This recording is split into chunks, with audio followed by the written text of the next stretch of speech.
Hello fellow commanders and welcome to another Steel Division 2 video today with me, Bubblebox, and today you're going to have a look at my Russian armoured battle group, the 2nd Guard Tank Corps. Although it says it's a tank corps, this deck is actually built to be kind of infantry and artillery heavy. The reason for that is there's only 2 divisions in the current build of the open beta, the German tank division and the Russian tank division, and the German tanks are stronger than the Russian tanks, and the Russian infantry and artillery I believe are stronger than the Germans. So I'm going to play to the strengths of the Russians with this particular deck. I've been tinkering with it, playing around with it in the open beta for the last day or so, and this is what I've kind of come up with. Please put your comments below as to what you think of it. First of all, let's have a look at the recon. I've only gone for 1 recon in the recon tab, and the reason for that is that you only get 50 activation points, and there's so much you need to take, especially with the importance of commanders and leaders. Now you need to get a fair amount of those in your decks. So yeah, just for one, gone for just one. It's the dozors in the truck in the BA64B. So although it looks as though I've only got 4, I've actually got 8 because this truck does double as a recon vehicle in its own right once they're unloaded. So there's that as well. They've got the Razvedkas as well, which I'm tempted with because they've got a nice bazooka, but I'm going to stick with my dozors for this particular deck. I don't really rate other vehicles or having tanks as recon in this deck. Infantry wise, we are quite infantry heavy in this particular deck. The only one I haven't gone for is the 4-point last activation points there, because it just costs too much when you want to do other stuff in the deck. First of all, the German strength are their assault infantry, their close quarters combat infantry. In phase A, I've got some automachikis with 10 submachine guns and an RPG. Only 100 meter range, really good in forests and at close combat, really close combat in towns as well and in buildings. Vetted up, everything I've got in this deck where I can has been vetted to 1 experience, so they can be buffed up to 3 with leaders and commanders. So I've got the automachikis bought in the fast road vehicle. I've also going to complement these with some saperis. You only get 4 saperis, but I bought them in the vehicle with the heavy machine gun, which actually fires AP rounds. So I've got 4 of those that I can bring in phase A as well. Also, these saperis, although they're quite small, 4-man squad, they also have 4 of those submachine guns, a nice TNT satchel that they can use as well, and they've got the Panzerfaust also with a range of 120 meters in case you're in any light forest and you come up against any vehicles or tanks, in fact, in there as well, with a penetration of 240 millimeters. So they should complement each other quite nicely, especially with this vehicle as well, for some long range damage if necessary, moving forward in phase A. Also, to help them out, of course, we have a leader in phase A. I've also got my leader in these vehicles with the heavy machine gun as well. Yeah, so that's that really, just there for leadership more than anything. In phase B, more of the same, more automachikis that we can bring in, another 12 squads. The German infantry in the game at the moment are mainly like Panzer Grenadiers and a few other bits and pieces, and their availability isn't that high, so we should be able to outgun them in short range. We should easily be able to outgun them short range and overpower them numbers wise as well with this particular deck anyway. The only thing that can stop us is artillery and mortars, and hopefully I've got a mechanism to counter that as well. Now, also in phase B, I've got some of these Gvardia DPs. I've got these ones. These are for my kind of medium long range engagements, and they've also got the PTRD anti-tank weapon. Its penetration isn't that great, so you're going to be wanting to get your... It'll take out light vehicles and stuff like that if they're trying to engage your infantry. So I've got 12 of those and 12 more of the automachikis in phase B. In phase C, 24 more sets of automachikis, this time just in the normal truck again for the automachikis, because there's a lot of them. Just bring them up, spam them in, and take over those forests and buildings where possible. Now, one thing I'm a little bit short of is leaders. I've only got 2 leaders in my infantry section, which isn't a lot, and it just means I've got to keep them alive and keep them close to my units where I can. So moving on to the tank tab, this is an armoured division after all, even though it's quite heavy on the infantry. In phase A, I've just gone for a couple of the higher end T-34s, the T-34-85 1944. Bit squishy on the old armour front with only 110mm of front armour, but an okay gun I guess, 180mm penetration value for the main gun. To complement those as well, we've got some more leaders, a couple of the T-34-76 Comrotties. They're only 45 points, which is good because it means you can just get another leader in for 45 points. They're not for the front line, very squishy, only 100mm of penetration as well, but they can complement your tanks by just buffing them up a bit, and even you could stick them with some artillery or stick them with some behind a tree line somewhere to help out some infantry and stuff as well. So another leader there that we can use. In phase B, more leaders, and then some more T-34-84 44s, 4 of them, and then I've also bought in phase B some of the slightly cheaper 1943 versions of the T-34. These have the same armour value as the 44 version, but I believe a slightly worse gun, doesn't fire APCR shells and has less penetration value as well. And then in phase C, more T-34-85s, 20 of them, and then 12 more of the 1943s. I would have got more 85s, but basically ran out, so I went for the 43s instead. Got 12 of those in phase C, because I can really spam out quite a lot of T-34s in phase C if necessary. Moving on to the support tab. The support tab is really important in this particular deck because it's going to give us all our supply and of course our commanders. I've got I've got the only infantry commander in phase A. These combats, so that's going to be our commander for phase A, taking up over towards those forests with our infantry and supporting them.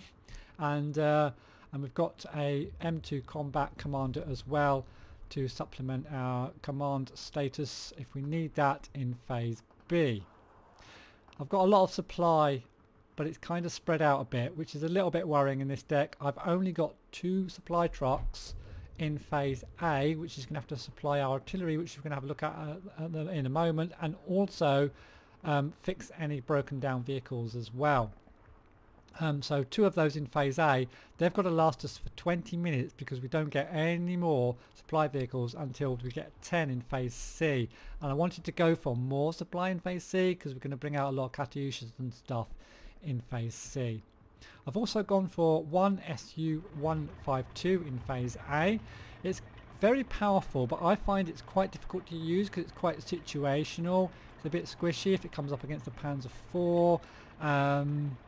Yeah, it is good against infantry and light vehicles, but it is quite situational and you've got to get it in the right position basically, so quite difficult. I find them quite difficult to use personally.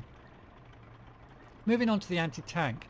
Anti-tank's actually quite an interesting tab for the Russian armoured division as well, because of one weapon in particular which I'll have a look at in a second. But first of all, I've gone for both of the AT guns for phase A. 2000 metre range, 185mm penetration, not to be sneezed at, for just 55 points. You can hide them, you can put them on 40% penetration before they fire and stuff like that. Brought them in the half track and they should do us good. They are very squishy. If they get counter batteries by mortars, they'll go down really quickly, but you've just got to keep them hidden, really. It's as simple as that, and I've got 2 of them. If you can take out one Panzer IV before they get artilleried, it's job done for these things. Then we've got this interesting weapon. This is kind of an AT artillery piece. It's got infinite range, so you can keep it right back, and it fires APCR shells and AP shells constantly if you've got a supply vehicle near it. So yeah, I find this quite an interesting one to use. You can sort of try to kill some of their tanks with this. 135mm penetration. And then I've got 3 Su-85s. Again, a little bit like the ISU-152. I find these are quite... Where am I? Whoops, got lost there for a second. Artillery, there we are. Oh, where am I? Anti-tank, there we are, yeah. The Su-85s are quite situational. I haven't got a turret. they are ambush units, really. Only good for ambush units. Got a decent penetration. They are mobile compared to your, of course, compared to your AT gun, so you can move them around a little bit. But if they're spotted, you do want to move them because they've only got a front armor of 17. If a tank comes up against them, they're going to pop this thing fairly easily. So that's it. That's it for our anti-tank weapons. Anti-air. Anti-air, I'm not happy with these. I'm just going to change these out actually and show you what I'm going to bring in and why actually with the anti-air. I was using these trucks quite a lot, but I just don't find them very useful. They're too squishy. They get artillery because they've only got 1,000 meter range. They have to be near the front. Yes, you can use them as infantry support, but we've got our heavy machine gun half-tracks for doing that. And I find every time I use these things they just get mortared straight away and they just get destroyed. They're only 10 points, so I guess they're really cheap, but they are taking up an anti-air slot.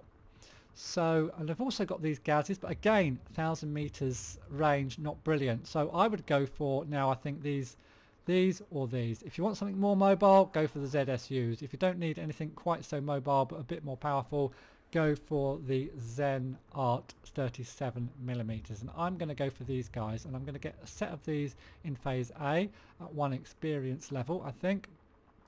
So that'll be 2 of those in phase A, and then I'm not sure whether to get another set in B. In B I'd get 4. I think that's enough, or I could get some in C. In fact, I think we'll get another 6 of those in C, because if you get into C and the enemy starts spamming a lot of aircraft, you can end up in problems. So we'll get another 6 of those in phase C, just in the normal vehicle. If I wanted something a bit more mobile, I'll probably go for the ZSU, but the availability is probably going to be a bit down on those, or... oh, it's not actually. Oh, okay. I'm just going to check the difference here. Penetration, not applicable, blah, blah, blah, blah. Oh, it's the range is down. Yeah, the range is down on those a bit. So they are mobile, but the range is down, so you have to put them a bit closer to the front. So I think I'll stick to my Zen Art, the 7mm. Yeah, we'll stick with those. Artillery is really important for the Russians, especially when you're trying to support your infantry pushes in phase A. So I've got quite a lot of artillery in phase... well, I say quite a lot. I've got 2 artillery pieces in phase A. Got the artillerists, of course, which can double up as an infantry squad in their own right and help you take that ground in phase A. Got for 4 of these mortars on this, gone for the ones on the motorbike. You could get the longer range ones, which I think you actually get 3 of those. Oh, you get 5 of those actually. I might swap them out, you know. You get 5. And the other 4,000, yeah, I'm going to swap them out. The 3,000 meter ranges I don't find as good. Yeah, I'm going to swap them out for these guys. I think 1 vet. Yeah, we'll take those. Though you can still move them around. They'll still drag that hefty mortar around the map for you. But we can get 5 of the M37s in phase A. I've also gone for a couple of Su-76s in phase A as well. These have, of course, infinite range. I've only got 1 or 2, sorry, in phase A, but these are going to be my main counter battery weapons for phase A. In phase B, I've got a couple of Katyushas that we can use. Again, we're a little bit down on supply in phase A and B with just those 2 support vehicles for resupplying, but they're going to have to do because we just haven't got the points for more. So 2 Katyushas, it's going to be one of your mainstays in this game for the Russians. Use them well. And then I've got 4 more Su-76s as well in phase B for some more long-range artillery, and 4 more Katyushas in phase C, which are going to be incredibly helpful in phase C.